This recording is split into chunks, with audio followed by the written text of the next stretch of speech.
Welcome to the only show bringing cops and the community together for some real talk and some real listening. This is uncut. This is uncensored. This is Black and Blue Live. Welcome to Black and Blue Live, everybody. How you doing? My name is Dale. I'm the host. That's Lizzie over there. Oh, over there. Hey, I'm right here. Oh, yeah, she is in the house. How you guys doing out there? Appreciate everybody for joining us here on this special episode. So what's going on, Lizzie? How you been? Man, I'm so excited about today just to be in the midst of such phenomenal officers and leadership. Like I'm super fangirl and geeking out right now. So let's get them in. Let's do this. Let's do this. Appreciate it. But before we introduce our guest today, I want to thank everybody for joining us on Facebook, YouTube, Twitter, Twitch, and Periscope. This is live right now, so send in your questions, your comments, your accolades, all that. We will get those on screen. So without further ado, let's introduce our guest. Our first guest here, she is the chief of police in the great state of Georgia, the Peach State, right? She is the chief of the DeKalb. Was it DeKalb? I think she told me that already. DeKalb, Georgia County Police Department. Everybody, please help me welcome in Chief Mirtha Ramos. Evening, ma'am. Good evening. How are you? I'm doing good. How are you? Good. I had to say evening for you because I know it's a little late out there for you. Well, not late. It's 8 o'clock, but it's a little earlier for us out here in California. But thank you for joining us. Appreciate you. Thank you for having me. All right. And our next guest here is in the great state of Texas. She is the chief of police for the Dallas, Texas College Police Department. Everybody, please help us welcome in Chief Loretta Hill. Good evening. Good evening. How are you doing out there in Texas? I'm good. How about you? Excellent out here in California. I appreciate you for coming on. Thank you for having me. All right. And then last but certainly not least, she's out here in California with us, but she's west of us. She's out there where the rich and beautiful play in Santa Monica. Everybody, please help us welcome in Chief Jacqueline Seabrooks.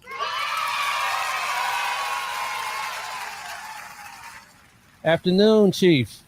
Good evening. How are you? I am well. Thank you for joining us. Thank you for having me.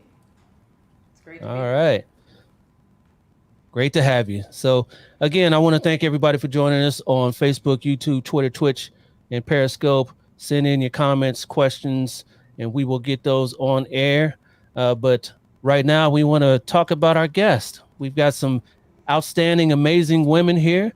They are law enforcement leaders with police departments across this great nation of ours, and we want to talk about their experiences. We want to talk about them, kind of a humanizing the badge type of show this is. So we want to dig deep into their psyches and what makes them tick and what made them get to the top, how they got to the top, and where they're going from here. So without talking a little bit further, let's bring on them one by one, and we'll talk about just have you introduce yourself, who you are, how long you've been in law enforcement, and what you're doing now.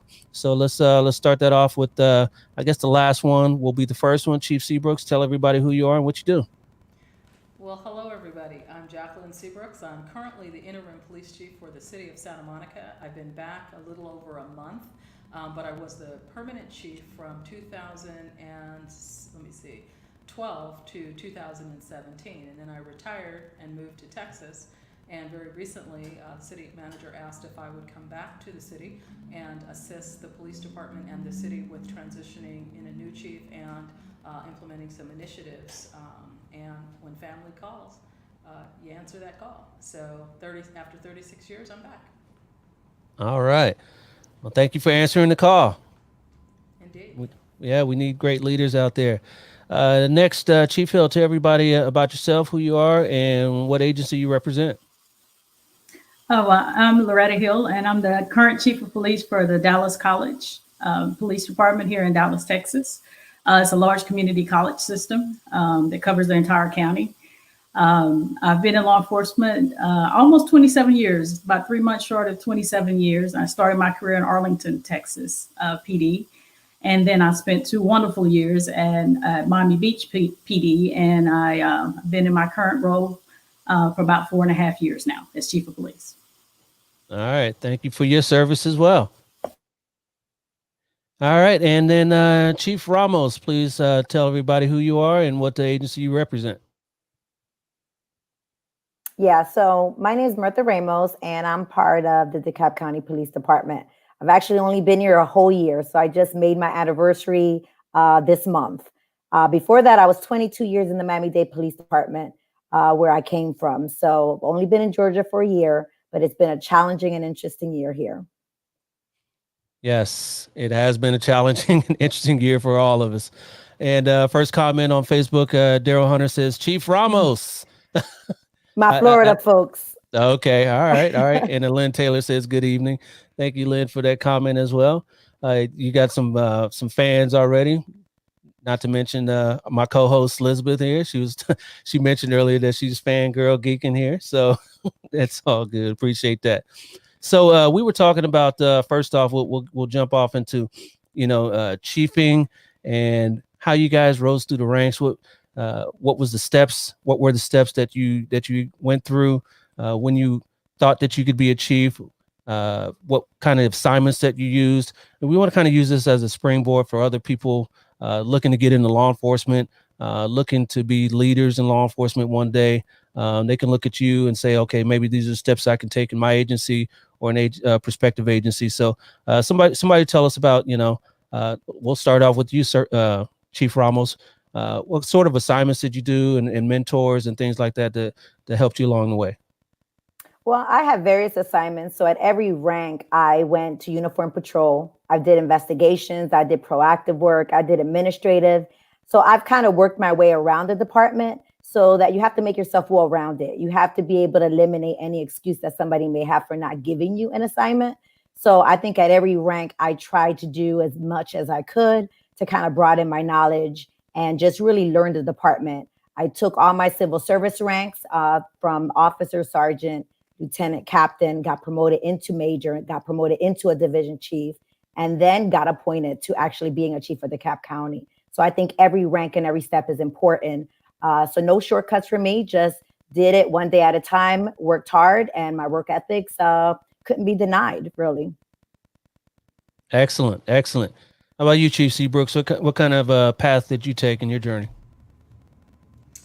Well, I was a state police officer for a year, and then I came to Santa Monica, and I worked patrol for 10 years. In that period of time, I was a training officer, and then from there, I worked at the academy on staff, really spent a lot of my own time making sure that I learned different aspects of the job.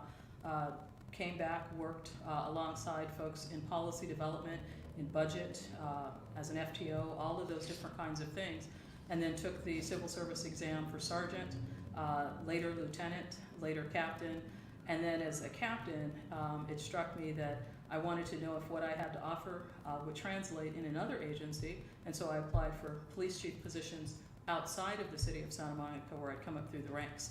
And after a series of no's, I was finally told yes, and I assumed leadership of the Inglewood Police Department from 2007 through 2012. And then in 2012, I came back home to Santa Monica. All right. YouTube comment from Robbie Williams. Glad to see the return of Chief Seabrooks. She's the true. You know Robbie Williams there, man? Yes, I do. Yeah, he's over in Hawthorne. Is that correct? I believe so, yes. Yeah, he's in Hawthorne. And LaShayla Nelson says, good evening, fellow chiefs. Keep up the great work and excellence in the journey. Chief Nashala Nelson Maxton of Maxton, North Carolina PD. All right. Some more chiefs, more female chiefs getting on the line here. Appreciate you. Now, let's see. Malkia Crowder says, hello, ladies. I'm sorry about that. Malika, put that back up there again. Hello, ladies. Was your goal to become chief? How was it, or how has it been as a female in law enforcement? That's what we're going to get in today. What was your progression and, working with men?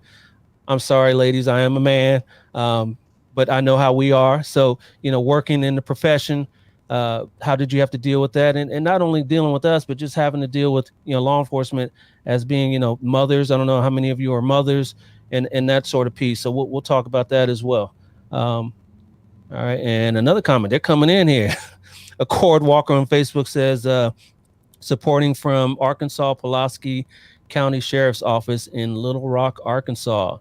All right. So thank you for coming on. And David Duke. Okay.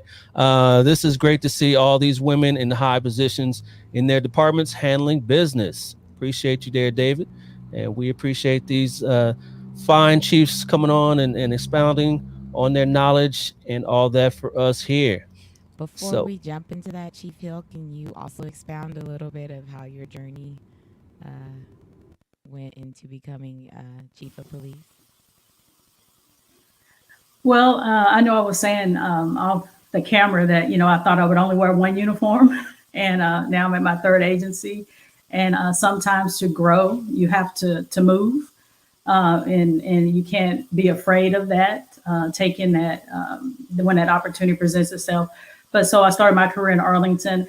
And, just like the other chiefs here, I had a variety of assignments. And when I was in those assignments, I made sure that I knew more about my beat, my sector, my area, my district, whatever level I was. I made sure I knew more about that than anybody else in case you ask me a question. So I worked really hard in every position and at every level.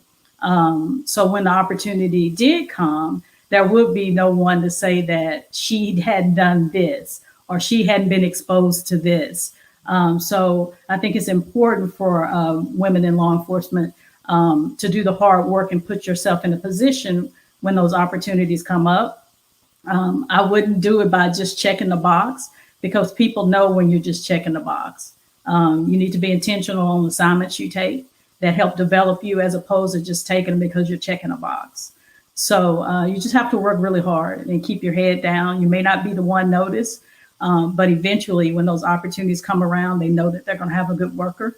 So that's one thing that I would say, that at each level, you just continue to work hard and show a good work ethic. And when those opportunities arise, you take advantage of them. And sometimes that means leaving your comfort zone. And I've done that, left my comfort zone. But I went to a family in South Florida that completely welcomed me. So it was very helpful to have the South Florida family welcome me there. So that's a little bit of my journey. And then, of course, I came back home to Texas, but I couldn't be successful in my current job if I had never left and went to South Florida. And I truly, truly believe that. In that process for all of you ladies, because you all discuss kind of being in one agency and then going somewhere else and developing and sometimes coming back or staying there, did you guys find that you had obstacles in integrating within that culture? Or as a woman in law enforcement, what were some of the obstacles you may have dealt with in terms of trying to build credibility, if you will, or build the trust and the rapport with the new family?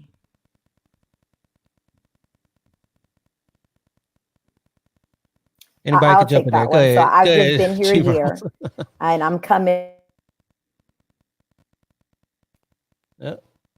Got kind of buffered there. Go ahead, somebody else, until Chief Ramos's feed catches up there. Go ahead, Chief Seabrooks, jump in there.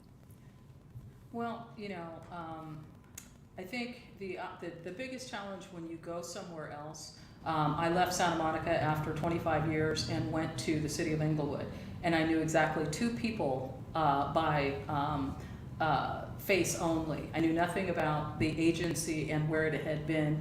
I had a general idea of where it needed to go, and I lived in the community, so that added a different layer. But the important thing to do is to remember that there's a culture there before you get there, and you have to respect the positive aspects of that culture. You have to get to know the people, and the important thing isn't to try to turn the agency that you're going to into the agency that you left, because there is nothing that will create a level of resentment faster than if the people where you go feel that you're not honoring the more positive aspects of the work that they've done and done legitimately.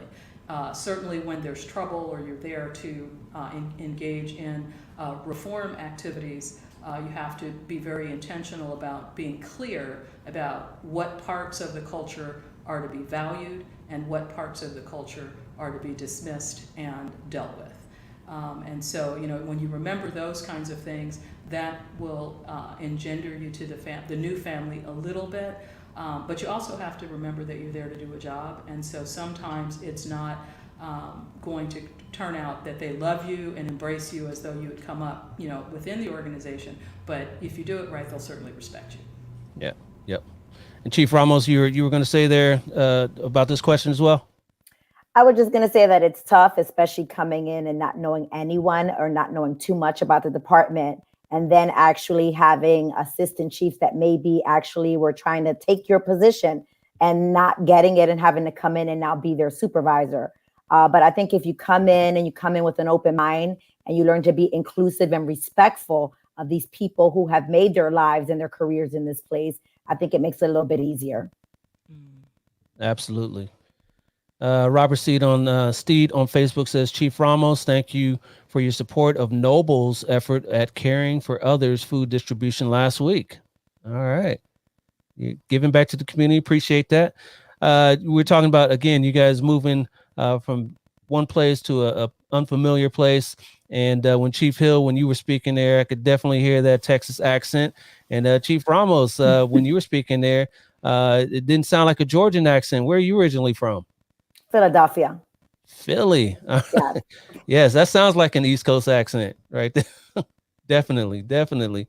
But you spent your bulk of your time down in Miami, is that correct? I moved down to Miami when I was 22. All right. And so you progressed to Miami-Dade, correct, right? Yes, Miami-Dade Police Department. Yeah. All right. Well, thank you for that. And working hard and getting on. And then Chief Seabrooks, you're originally from California as well, but you're out in Texas. You were back in Texas after you graduated, after you retired, and now you're back. Yes. Couldn't leave it alone, huh? Well, as I always say, when family puts out the call for help, everybody rolls. So, and you come from wherever you happen to be. Sort of like in the business, the $11.99 or the 10.3 or whatever it is, you roll. And so when I got the call from the city manager, I rolled. All right. Yes. So we were talking about earlier, role models and mentors and things of that nature, and seeing people in the position that you can aspire to. Was there anyone in that sort of position for any of you?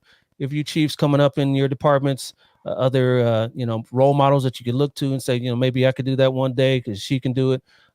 Maybe not in your own agency, but other agencies that you could look across the street or anything like that. Go ahead, Chief Hill. Well, obviously coming up, I didn't see as many, 26 years ago, females in high ranks or executives. But I came from a department where, there were, several females at lieutenant rank and maybe even one deputy chief during my tenure. But one of my biggest mentors when I started was the chief that was there, Theron Bowman. And he's still a mentor to me to this day. And, he gave me nuggets of wisdom throughout my career. And when I got told no multiple times, he would tell me, your time is coming, work hard, you're being noticed, just continue to work, be your authentic self, don't change because of somewhere you're trying to go, but just be who you are and you'll get noticed. But when you do get in the room, make noise when you get in there. Just don't be happy that you got in the room. Just be happy that you're at the table. You have a voice. You speak when you get to that table. You're not just in the room to be the person or the diversity pick in the room. You're in the room because you deserved it and you made it there. And so having someone like that throughout my career has been helpful. And I can remember she's now the sheriff. We have a Black female sheriff in Dallas County, Marion Brown. And I remember when she was a captain at the sheriff's department. That was probably the highest ranking African American female in this area that I knew. And so I just looked to her.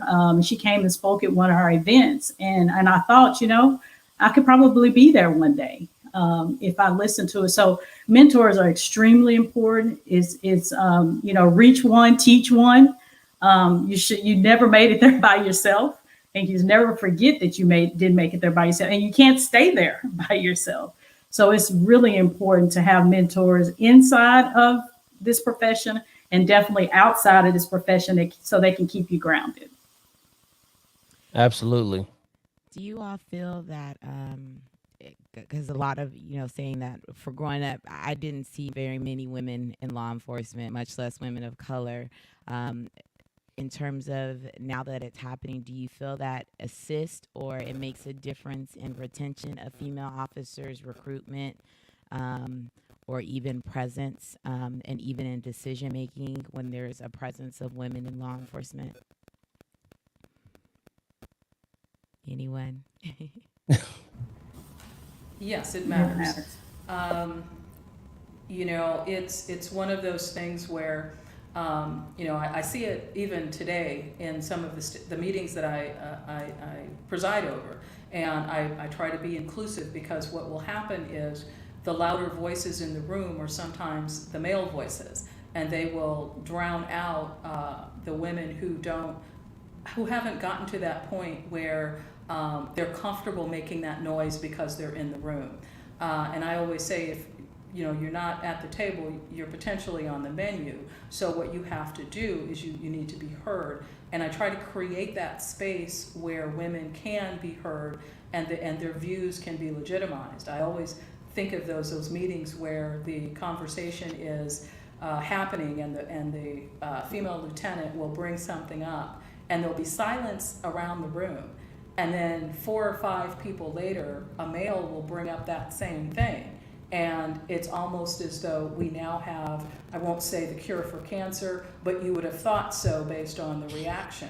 And I try to use my voice to say, well, we just heard that about 12 minutes ago when Lieutenant so-and-so said that. So let's take a pause for a moment and go back to her and make sure that there's that opportunity for that voice and those voices to be heard, and then to be encouraging to women to take those opportunities. I mean, I trained with SWAT. No, I didn't like being out, at Camp Pendleton for, weeks at a time, doing the things that you have to do.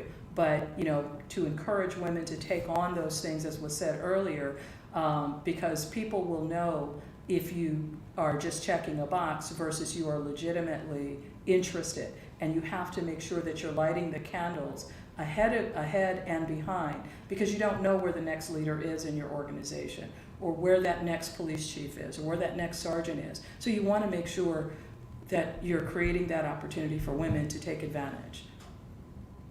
Absolutely. You wanted to jump in there? It looked like Chief Ramos. I didn't, but I can. So I'm sorry. It looked like you did. Okay. No, I think it's important, and I think it empowers young women to know that they can do it, and they can go out and venture into trying different things, or maybe they wouldn't. Maybe they wouldn't think that they would have those opportunities, but knowing that you're fair, knowing that you're up there and watching over, I think it empowers people to know that at least they have opportunities that maybe weren't there before. Not that they weren't worthy before, but now someone will stand up and make sure that they have a voice. Absolutely. Absolutely. And another comment from Lynn Taylor on Facebook. She says, all of you rock. Thank you for serving and being the difference. Each of you are gifts. I echo that sentiment as well. So we want to talk about, we've been talking about being mentors and having people look up to you, not just you looking up to someone else, but having others look up to you as being females and also being minorities as well. What sort of actions are your particular agencies taking, to recruit minorities, to recruit women? What are the numbers in your ranks? Do you think it's on the rise? Do you think it's kind of steady, or where it should be? What do you think about that in your particular agencies? Well, I think in my agency, the numbers are kind of low. Our highest ranking female at this time is a captain. We have a few lieutenants, and we're growing in numbers in sergeants. We'll be taking a promotional test next year, and I'm hoping that we will have many more female officers taking the test. Our department is about 20% female, which is not bad, but we can do better. And what we're doing is we're trying to recruit more in our communities and making sure that they know that while they're unhappy about what they see, we want you to kind of be a part of the change, not just sit on the sideline. So because of COVID and us not being able to travel, we're taking this opportunity to go ahead and recruit within our communities, making sure that we embrace those that look like us, want to be us, to come on and join us to help make this difference. Yeah, that's excellent. Yeah, and you got to be purposeful in that. So I'm glad to hear you doing that. Go ahead, Chief Hill. Yeah, I would say when I came to Dallas College, we have a natural diversity, and it's one thing coming from municipal, going to college police, that I was real shocked to see how much diversity that I had in the ranks. And so, but what we don't have is a lot of female in ranks. In our highest ranking female in the department, obviously besides me, is the lieutenant rank.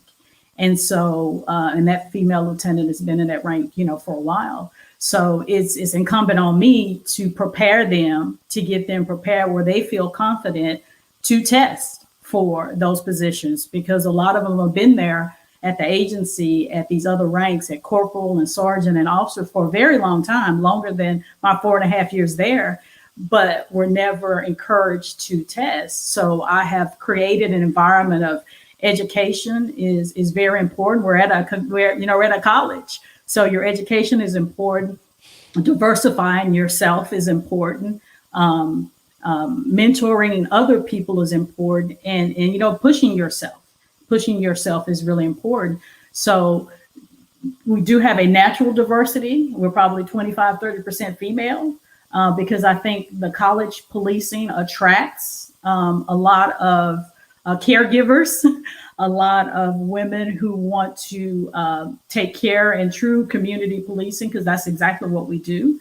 And so I'm encouraging that, but we're also doing a lot of digital recruiting because of COVID.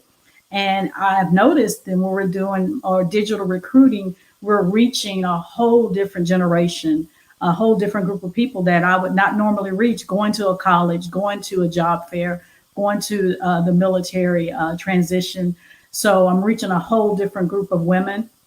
And one of the things that I did when I was in Miami Beach Police Department is we actually had a Women in Leadership series that we started. Because there, as large as that agency was, I was the highest ranking female in that history of Miami Beach Police Department. The first female as a deputy chief and the highest ranking female ever. But it was because the women didn't feel that they had the same opportunities as their male counterparts. And so we created a Women in Leadership series, sworn and non-sworn, that they could come to, and we could talk through those things to get them prepared. So when that opportunity came, that they felt that they could compete and be a part of it. So you really have to create those opportunities within the organization so they feel comfortable and confident in their abilities to test.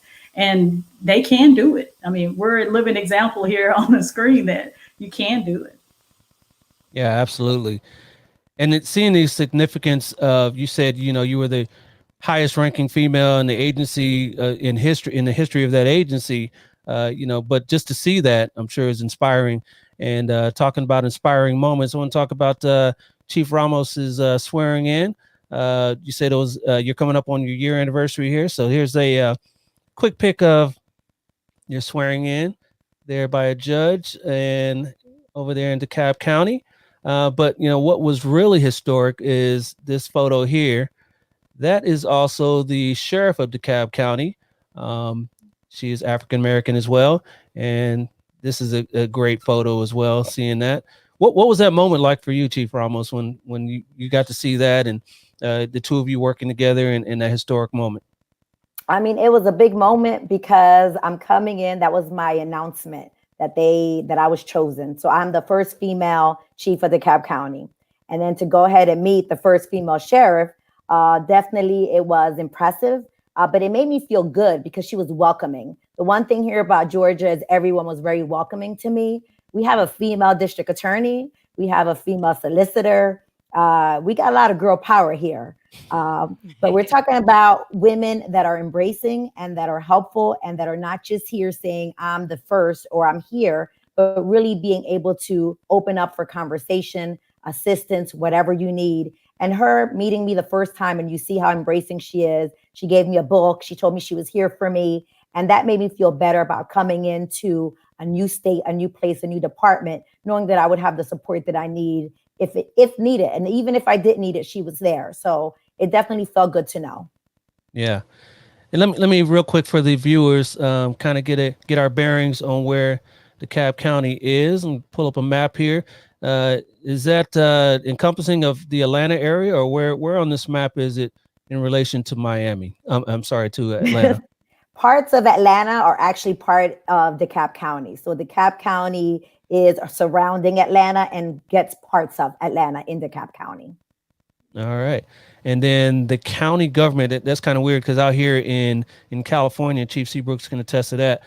Our counties are usually just the sheriff, not a police department.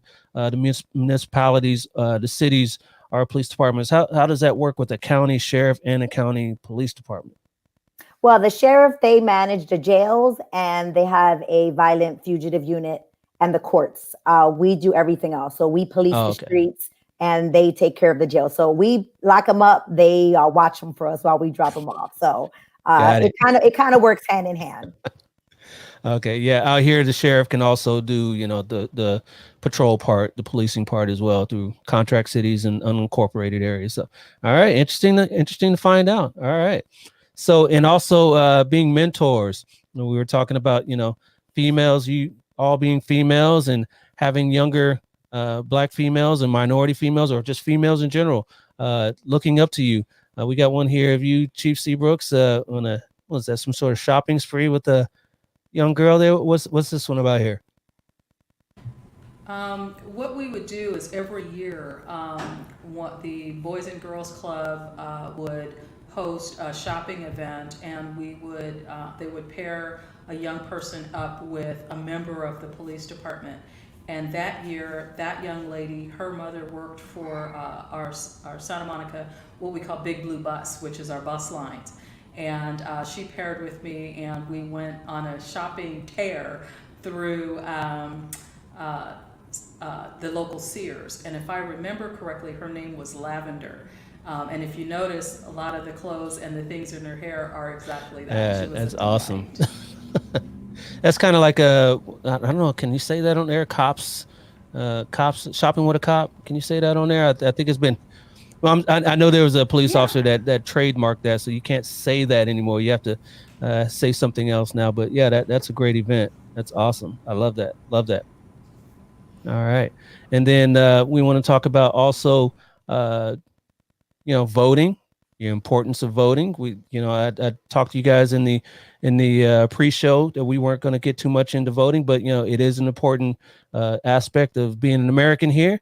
And got one of you, Chief Hill, showing that you voted there.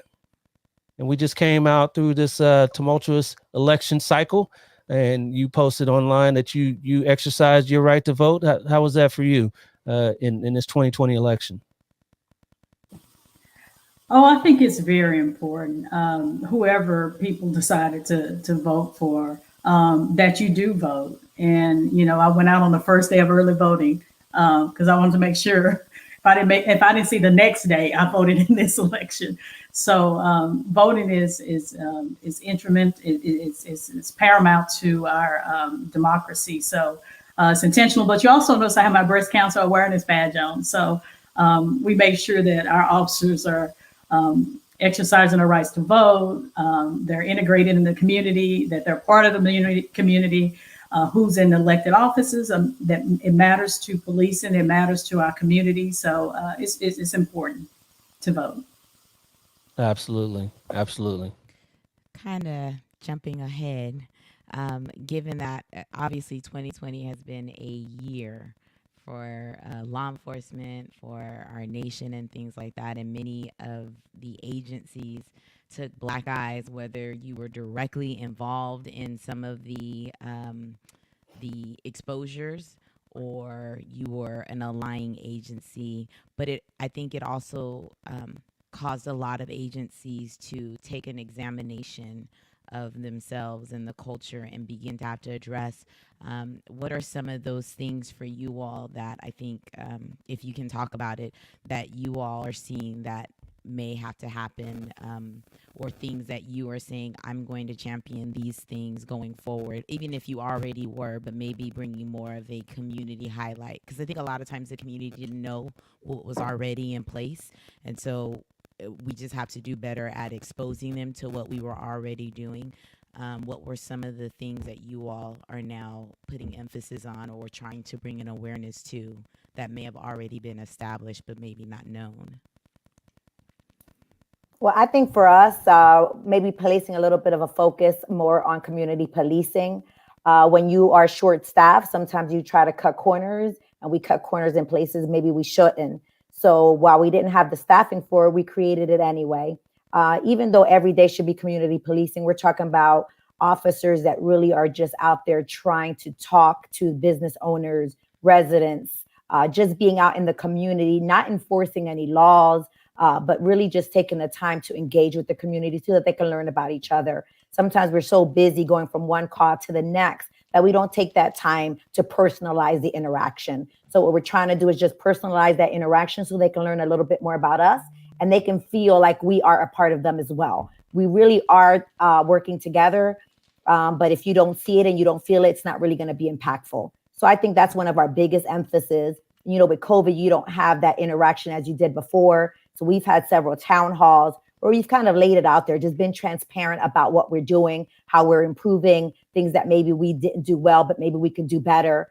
We also had another town hall where it was humanizing the badge, where we had a town hall with just the officers talking about their experiences, their challenges, and kind of putting it out there too, that officers are people too. And so sometimes we place so much focus on the community that we forget that we are also here to serve our officers, and they're important as well. Because without them and their well-being, they can't go out there and serve the community. That's excellent. Right.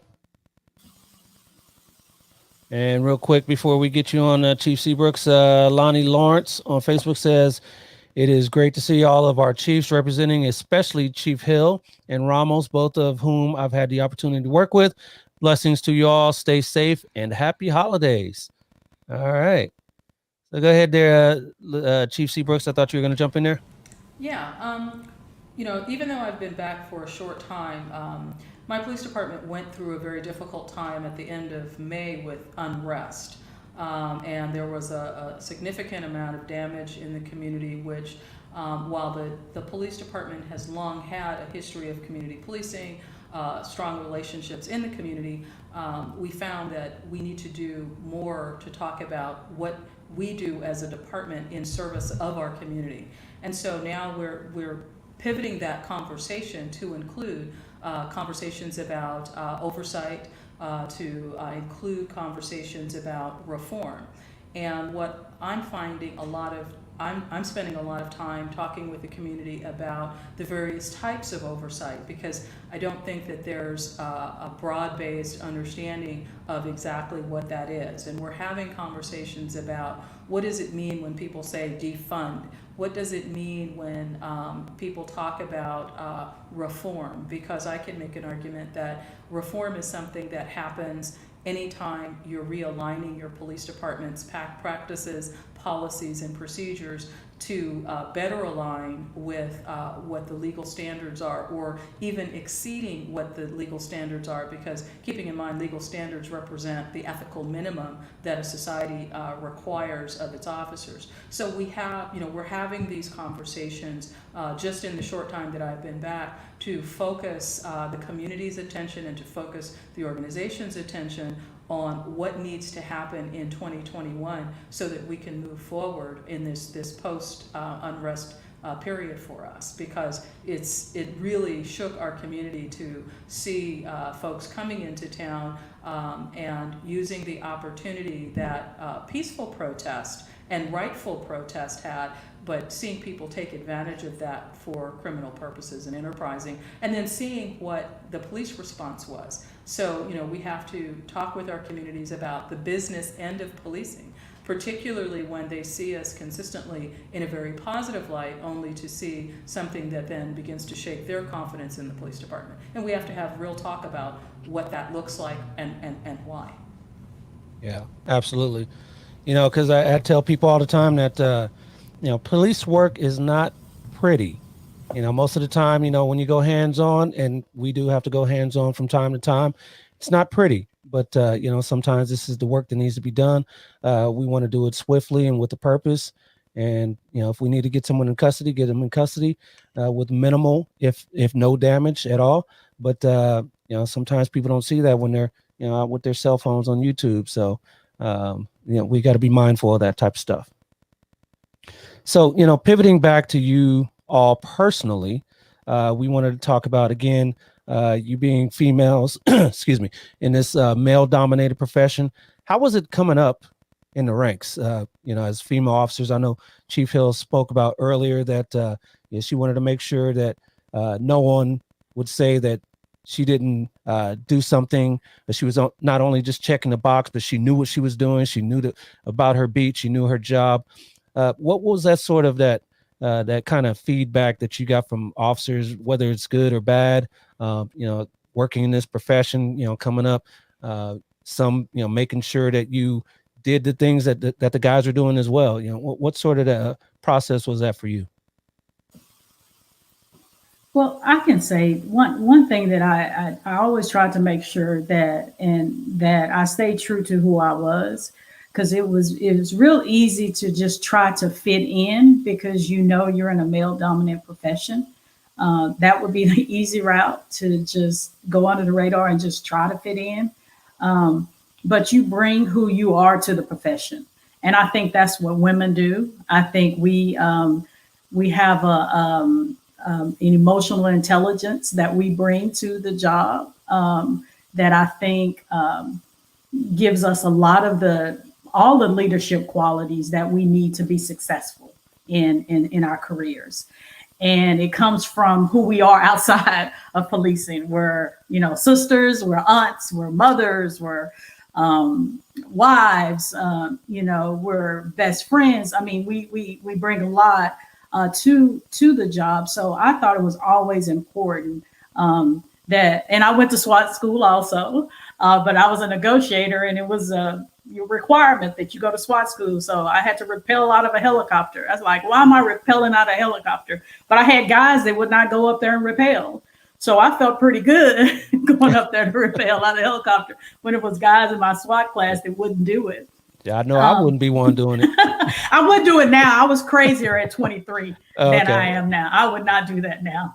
So, but I think it's important to not forget who you are when you enter police work, and bring all of those things with you, because that makes you a better officer, a better communicator, to see things from other people's perspective. If you try too hard to fit in and become one of the guys, then you lose your authenticity on who you are. And you are an individual that is coming to a job to add value to it, not be somebody else and take it away. So, but I'm still in rooms right now, and people will refer to men. And I was like, I didn't put my work in this career. Right. I have worked hard. I've been the number 2 at a couple of agencies. I'm the number 1 at the agency I am. So I've put the work in, but I still know that I'm in a male dominant professional, and I still have people to refer to the male in the room than they do to me. But that's okay, because I know I'm intentionally trying to make a difference within the community that I'm serving, and make sure that my officers are serving and have servants' heart. So you just cannot lose who you are in this profession, because I just think we bring a quality and a level of professionalism and empathy and emotional intelligence that makes us very good mentors, leaders, managers in policing. Just kind of piggybacking off of that for Chief Ramos and Chief Hill, when that happens, I know for me, I've experienced the referring to my male partners who are very competent, but so am I. When do you pick and choose your battles in terms of redirecting and reestablishing? Is there kind of a rule of thumb that you employ as to, I'm going to let this one ride, or no, I'm going to redirect because there's a bigger picture? Is there ever a balance as to when it's appropriate and not appropriate, just as women in law enforcement, and that kind of that thin line you have to walk, if you will? Well, first I'm going to say, it's always appropriate to stand up for what you want when you want. So there's no such thing as inappropriate. But do you want to fight every battle? Maybe you don't. It may depend on who is doing it. Are they doing it just because they don't know who's in charge? Or are they doing it because they want to slight you? The bottom line is, you cannot walk around saying I'm the boss every day. Everybody knows you're the boss. So if people want to slight you, sometimes you just let it ride. Other days, you can make sure that they know who the boss is without actually having to tell them who the boss is. Sometimes you got to show them. I'm all about showing. You don't have to tell, just show. But just remember, it's always appropriate to stand up for yourself. It's never going to be inappropriate. Absolutely. I was going to say, welcome back, Chief C. Brooks. I don't know if you can hear us, but we'll let this question go back here in a little bit. Yeah, I was going to ask that as well. I know, excuse me, in some circles, some communities, some cultures, it's not within their culture to speak with the female officer when two officers are going to a door, and they'll address the male and act like the female's not even there. Did you guys experience anything like that in your careers? And like my partner Lizzie said, when was it appropriate to make sure that citizen saw you as an officer as well? I would have to agree with Chief Ramos. I mean, on that, in Arlington, we had a large Muslim community. Miami Beach, there was a large Jewish community, and there are certain parts and segments of that that community that refer to my male counterparts. But I have to remember, I'm there to serve and do the call. It's not the time or the place with that citizen to not accomplish the goal, which is whatever reason they called us to their home to begin with. And I still make sure that I do my job, but those are some of those battles that you decide, do I fight this one when you're there to serve the citizen? Now, if it's a coworker or, someone like that, like Chief Ramos said, there's no inappropriate time to stand up for yourself. It's always appropriate for your voice to be heard. But on calls like that, you're there to serve the citizens. And sometimes it doesn't feel good when someone defers to your male counterpart. But it's always encouraging sometimes when the male refers them back to me and said, no, she's in charge, or you're going to talk to her. So I've had that happen quite often. Yeah, that's awesome. Did you catch that question there, Chief C. Brooks? Yes. Excuse me. Yes, I did. It's always interesting when that happens. And sometimes it's a matter of, to the point that was made, when you're dealing with the interacting with the community member, you definitely don't want to get into an argument about the propriety of what they're doing.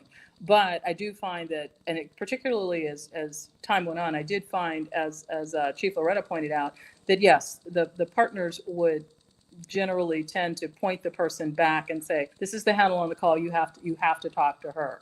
I also found that would sometimes happen even as chief. If I was standing somewhere, with my executive officer, and even though, my name is Jacqueline, and at the end of the day, a lot of people know that, the chief's a woman, there would be still people who would go up to him and speak to him, and he'd have to say, no, that's the chief. And so, it happens, certainly not so much probably now, but in the earlier period of time, it happens, and you navigate it in a nuanced way based on the purpose for the contact, because I think that that's always the important part. And at some points in time, it's just something that you have to shake your head at and say, at a point we will be past this, and then use the bully pulpit to talk about those kinds of things more broadly with the community, because every time the chief speaks or every time that something like that happens, there needs to be an opportunity to educate people about this is who comes, here's what they do, and you don't get to pick. Yeah. Yeah. Hey, Tommy Tunson on Facebook says, thank you, super ladies. I especially thank Chief Seabrooks, a colleague and longtime friend. She's a true leader in California. Being Black in law enforcement is challenging. Being Black and female, being a Black female chief is truly challenging. And look at the awesome ladies before you. Yeah, I appreciate that. I was going to bring that up as well, that, these sorts of things that we were just talking about, being Black can also happen with you guys. You ladies have that double-edged sword where you're Black and you're female as well, and you get it on both ends there. So yeah, I applaud you for being able to navigate that and reach the heights that you have. Really love that. So law enforcement, we were talking about how much of a male dominated profession it is. What do your family and friends think about you getting into this career in your early days? Did they kind of scoff at that? Did they kind of not want you to join a police department? How that work? I see you shaking your head there, Chief Hill. What was that experience like for you? Well, I was the first in my family to choose law enforcement, and it wasn't a tradition. I mean, it wasn't something that you grow up. Where I grew up is in part of Dallas that's called Oak Cliff, and it's just not an area that you see cops in a favorable light growing up. So when I made the choice to go into law enforcement, my family supported it. My mom and dad became the praying parents for me and everybody in my academy class to be safe. But as I interacted more with classmates and people I went to college with, they saw the human side of law enforcement, because I'm a person that traditionally didn't fit the mold to go into law enforcement according to them and my family. But now that I've been in it 26 years, when things happen, they come to me. I'm a voice of reason and fairness, and I can explain things that are happening in law enforcement, but I also can explain things in the community and vice versa, because I live in both worlds, that intersectionality of being Black in blue from a certain community. And so my family, they'll tell me, a lot of them say, we don't like a lot of cops, but we like you. I was like, okay, we'll go with that. Yeah. But if I can change one mind or two minds, and then they tell a next person, or they tell a friend and say, no, you know what? My niece or my aunt or my cousin or my colleague, my childhood friend is a cop. And let me tell you, she is not a bad cop. And so I think I get that support, and also get an opportunity because of that intersectionality to be the face of both my community and of law enforcement. Yeah. And I appreciate the plug. You just said they're being Black and blue. I appreciate the plug there. All right. Chief Ramos, how was that journey for you getting into law enforcement? Well, I didn't tell anybody until I was already in the academy. I already had a career. I was a purchasing agent for the Peruvian Navy. So when I told them I was leaving to be a cop, they weren't surprised, because my personality lends more to that. But my family, they just took it in stride. They were in Philadelphia, so I was by myself. So they didn't know until, like I said, I was halfway through. But they supported it. They don't quite understand it, but they support it. And I say that just because from where we grew up, police weren't the friendly type. Why would you want to be something that's not the friendly type? But with time, I've been able to explain why I do what I do. And I think they've come to embrace it. I have 2 adult boys, and they now understand. I don't think if I wasn't a cop, they would understand what it is to be in law enforcement and what it entails. When they were younger, it was difficult for them, me being a police officer. And now they kind of understand a little bit more. So when my sons are calling me upset about something that happened, and they're defending me, that's come a long way from where they were when they were younger. So I'm able to, at least like Chief Hill said, give it a different spin. Yeah. That's good. Yep. Chief Seabrooks? Well, I'll tell you, I became a police officer when I was 19. And the reaction that my mother had was not positive. And you know, she in essence laid it out. She said, you know, her family did not send her to college for her to graduate in 1944. For she didn't have, you know, my sister and me with a plan to go to college. My sister is older, so she was already in college, and she let me know it wasn't her idea that I should do this.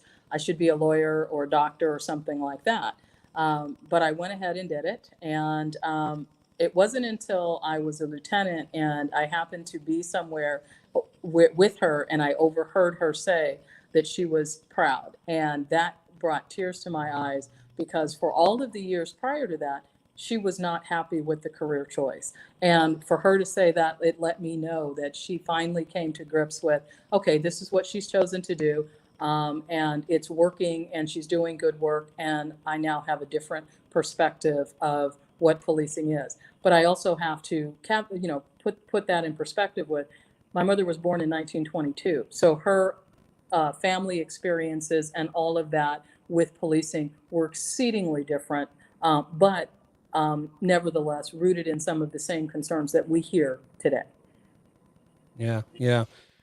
Do you find that the intersectionality of your upbringings help you translate some of the cries of the community to those you supervise or those you work with in relatable terms that they can maybe empathize with, or at least grasp a concept with, as to the issues that we're seeing, some of the cyclic issues that we see now? I would say absolutely. I mean, I come from, you know, people that are from Dallas will know the Oak Cliff area where, you know, it's a minimum of 2 or 3 cops that go to a call there. So it's not one of the, you know, nicer areas. Even when I was growing up, I didn't know that at the time. I love my hood and it's where I came from. And we had a family there.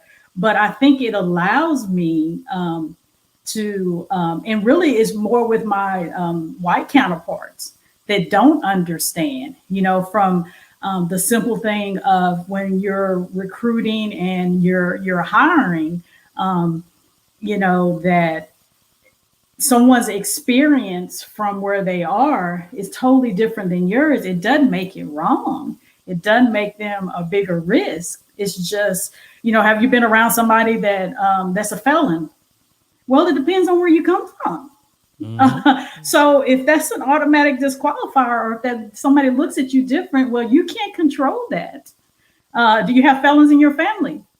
It depends on where you come from, you know? So a lot of time it helps me educate. I try to stay grounded, and it helps me educate my counterparts, mostly my white male counterparts throughout my career, that people come from different backgrounds and different experiences. It doesn't make them less of a candidate or potentially able to do the job. It's probably going to make them a better candidate because they're well-rounded in their experiences that they've had. So I always draw back onto where I come from. And anybody that, you know, that knows me know that I'm proud of where I come from. And I talk about it all the time. I'm a CC for life. I'm the Carter Cowboy graduate here in Texas, and I'm proud to be because I feel that I represent a group of people that may have not otherwise have had opportunities. And I always want people to know that just because somebody's different doesn't make them less, and that doesn't make them less worthy. They just come from different circumstances, but use that to our benefit, where they can see things from a different perspective, and don't always have just one perspective at your table. You need to have different perspectives. So you need people from different places and experiences in order to be a well-rounded department. Right. Yeah. I always wanted to expound on that. You know, with agencies and hiring, you know, they have this certain set of standards, and, you know, here in California, they call it post, checking the box. And just like you just said, you know, have you hung around? Do you know any felons? And if you did, and there's an X in that box, and you're disqualified. And it needs to be on a case by case basis, because I know, you know, like you just said, where you came from, a lot of those candidates will be good officers. So it needs to be a case by case. And if that that particular candidate wasn't involved in felonious activities, you know, you need to keep moving down the list. Tony April on Facebook says, I am sending greetings from Alaska to my sister chiefs. I'm a proud of my noble sisters. Tony, all right, from Alaska, all the way from Alaska. Thank you for joining us here. And real quick, you know, we're talking about family as well. I know working with my co-host, you know, with families and all that, seeing the struggles that she had to deal with, you know, as a caregiver and also an officer. What were those struggles like for you coming up in your careers, where you had, you know, children and things that you had to do on the side that a lot of, you know, us males, didn't have to deal with at working in a police department there? Anyone jump in there? Go ahead. Well, for me, it was difficult because I was a young mother and I had 2 boys. And so you have to kind of pick, and it's a difficult balance. So for me, I just worked night shift. I worked night shift to the point where my kids thought I was always home, because when they went to sleep, I was there. When they woke up, I was there. And I made sure that I made those sacrifices. Was it easy to work the midnight shift? Not at all. But it was something that you had to do. And, you know, sometimes you can't take a specific assignment if it's going to require you to come out, and you can't just get up in the middle of the night and leave like your male counterpart. You know, I see the males at work, they never call their wives and say, honey, can you watch the kids? I'm going to work late. But you'll see the women have to pick up the phone and make those arrangements. So it's different. And I'll be honest, my kids did not always understand it. And it wasn't until recently, now that they're older, and I came here and it was such a big deal, that they said, Mom, I understand the sacrifices. I understand why you did what you did. And I understand what you're trying to do. So now that they're older, they understand it. But when they're younger, kids don't understand why mommy's not there on Christmas, or why you may miss a football game. I mean, it's difficult, but if you want it, you can make it happen. Don't let it stop you. Yeah, yeah. Guilty here when you said, you know, male counterparts, you know, don't call in. You know, I work those assignments, and, you know, the wife was calling me, are you coming home? You know, 2 hours later. So it is what it is. It is. Go ahead, Chief Hill. Well, I got a 7 and a 12-year-old, and You're still in the trenches. I am in the trenches, and and so it's even to come in here to have. Well, you're at home. Why are you on the phone all the time? That's my 12-year-old. Why are you always on the phone? Why do you go to work when it's after work hours? So it's a work-life balance. It's always a juggling act. And, you know, you just try to explain to them that I may miss this day, I may miss this. But, you know, mommy has a very important job to do. And so, but it also made me understand other people's circumstances within the police department. So allowing these mothers and even fathers to have those moments, you know, if they're at work and they're close by, go run to the game, go catch some of that softball game. You know, I want you to be there for those moments, because there'll be times that you cannot be there, and you'll have to work straight through. But it's been an interesting balance, but I wouldn't change my crazy life for the world. I mean, I would keep it exactly the way it is, but it is definitely a challenge being a mother and a chief with young kids. Yeah, I see that photo behind you, that frame. Work hard, play hard. Exactly. We do that. We play hard. Yes. Yeah, yeah. Chief Hill, what about you coming up there through the ranks in family? Chief Seabrooks. I'm sorry. Did I say that wrong? That's all right. Yeah, you did, but it's okay. See, I'm in a slightly different space because I don't have any children.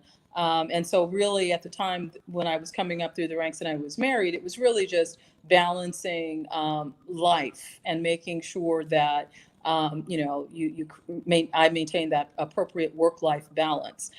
So that because when you don't have children, it can be very easy to become more and more consumed by the work to the exclusion of, you know, the friends who are not part of the working space, to the exclusion of the things that you do to stay well-rounded, to the exclusion of potentially going back to university and getting that degree. So it was really important for me to be sure to maintain that, so that I did maintain those friendships and I did engage in those other activities that were designed to make me more well-rounded. And sometimes that could be a challenge. because Yeah. people think that when you don't have children, that means that you should work all of the holidays, you should work all of the weekends, you should do these things to give Yeah. your colleagues who do have children the time off. And while I do agree with that, particularly around the holidays, I don't agree that that's necessarily an appropriate way to approach people's life choices. Do you feel that you've created? I think mental health is really huge, especially now with law enforcement and the pressure and definitely the negative narratives that are being pushed, and it's taking a toll on morale in a lot of agencies. Do you feel that it's important that the agencies push a culture of people having a balance? Not like law enforcement isn't just your life. There should be other aspects outside of that, the emotional balance of that, I guess. Do you all feel that that's important for your officers?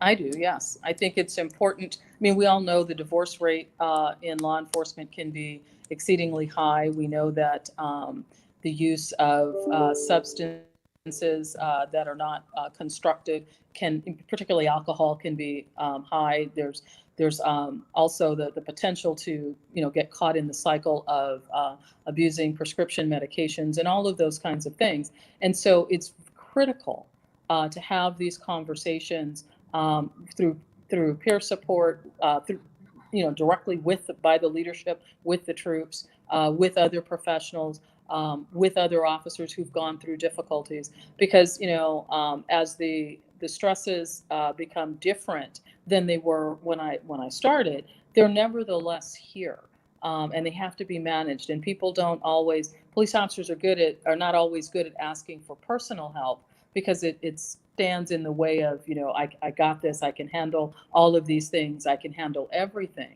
And it's important to talk about, everybody has a limit. And if you want to have longevity, you really do have to focus on wellness and well-being over the course of a career. If you're going to, I say, this is probably why I was able to sustain for 36 years. Work-life balance, keeping things in perspective, talking to people when there were difficult times, and being open and receptive to that kind of assistance. Absolutely. Absolutely. And Janetta Bolden on Facebook says, Chief Hill is an awesome chief and mother. We appreciate your leadership. All right. So somebody attesting to what you do there. And Vivi V on Facebook says, thank you for empowering women. We need more of this in the world. Women helping women. I couldn't agree more. From this a lonely male, I couldn't agree more on that. So, all right. So I thank each of you for coming on today. How about some closing shots here before we get you out of here? What you want the community to know about you, your department, and women and transparency in all of those pieces. We'll start with you, Chief Ramos. I would just want the community to know that the DeKalb County Police Department, even though we're not perfect, we are transparent in our efforts to improve. And I just say that because sometimes we just say we think the community is targeting us, and we can't be so defensive. Sometimes we do mess up, and we need to be open about it, deal with it, and let people know, yes, you were absolutely right. We may have made this mistake, but this is what we're doing to correct it. So I do believe in transparency, as long as it does not infringe on the rights of my officers. And that's going to be key. So we want to be transparent with the community, but I also always want to keep in mind that my officers need to be taken care of as well. All right. Chief Hill, parting shot. Well, I want to thank everybody for listening. And, I tell people all the time that I feel that this was a calling, and I was chosen for this profession to serve in this capacity. And that when you have, for the community at large, when you have a trust deficit in the community, it is our responsibility to reach out. The community does not have to reach out to us, but we have to reach out to them. And in doing so, we have to allow ourselves, which I think women do it so much better, allow ourselves to be a tad bit vulnerable to our communities. So they let them inside, but they also have to let us inside. So I think it's reciprocal if we allow it to be. but allowing it to be reciprocal, you have to be a little vulnerable. And sometimes people are not comfortable with that, and transparent. So, but we have right now in law enforcement, a trust deficit in our communities. It is up to us as leaders to start to bridge that and to be intentional about it. We can't wait for them to come to us. We have to make that move and making up that deficit and building stronger and empowering these communities to help us serve them. All right, absolutely. And before I get to you, Chief Seabrooks, I'd be remiss if I did not display this picture. We're talking about doing things that the males do and even doing it better. I'd be remiss if I didn't display this photo of you as a motor back in the day there. And you weren't just standing by, you were actually putting in work on that motor. So, all right. So I love that. And you still riding today? No, I always say a woman's got to know her limitations. And I think I'm in that space now where my reaction time is a little slow. And, I've been out of the game, for a few years. So getting on a bike now would probably be more harmful than good. But, every time I walk by them, I do look and I have that momentary pause, and then I keep stepping. Yeah. Wasn't that, part of retirement? Everyone wants to get their retirement Harley or what have you and do the cross country ride. You don't want to do that, huh? No, I'd rather get on a jet plane and see the world. And I did get a chance to do that, some of that pre-COVID. Unfortunately, COVID intervened. And so that put on pause some of the travel plans that I had. Yeah. All right. And your parting shot on the way out. And as a parting shot, I want to say thank you for having us all on. Thank you to the listeners for listening in to our comments. I hope that you were energized by them and found them thoughtful and helpful. As you can see, the face of law enforcement leadership is changing. I think it's changing for the better. I think women bring a unique perspective to the workplace about a variety of things that can only, in partnership with the community, make policing and the relationship between police departments and those communities stronger, better, more effective. So I'm looking forward to what I can do to be part of that change, even into retirement. And I know that I'm, through my work, I hope I can continue to light the candle for other people so that the women who follow behind will do even greater things. All right. Well, I'd like to thank you all for joining us here. It was a stimulating conversation. I'm energized. You energized, Lizzie? I'm excited. Yes. It's always appropriate to stand up for yourself. So that's going to be a t-shirt for me. All right. So I want to thank you once again. I appreciate everybody for joining us here on this episode of Black and Blue Live with these dynamic chiefs of police. Chief Ramos of the DeKalb County Police Department, Chief Hill of the Dallas, Texas College Police Department, and Chief Seabrooks of the Santa Monica Police Department out here in California. Please join us next week for another stimulating conversation. My name is Dale. For my co-host Lizzie, we out. This has been a Maitre D Entertainment presentation.